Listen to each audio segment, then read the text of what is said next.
Noi crediamo che sia giusto andare in questa direzione, vogliamo stare fuori dalla partita politica, ma è chiaro che fare impresa nel Veneto è molto difficile perché noi vogliamo ciò che ci spetta. Gli industriali ritengono che in Veneto, come in tutte le regioni virtuose, si possa disporre di una parte significativa della ricchezza prodotta per dotarsi degli strumenti necessari a competere ad armi pari sui mercati internazionali e a far fronte alla scia della crisi da cui ancora il Paese non è del tutto uscito.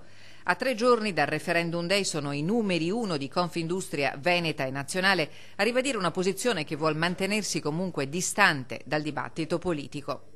Sono questioni che non impatteranno nell'immediato sulla idea di paese e che poi apriranno evidentemente un confronto anche in funzione dell'esito. Mi sembra, dice Vincenzo Boccia, che la volontà di costruire un'idea di paese coeso pur nel rivendicare autonomia e responsabilità sia un valore rispetto a quanto sta accadendo in altri stati. Don Passione catalano.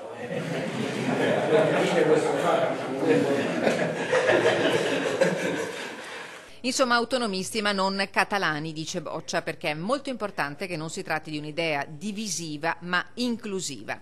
E tuttavia un sì non incondizionato ma radicato al raggiungimento di alcuni obiettivi e competenze strettamente legati alle esigenze delle imprese.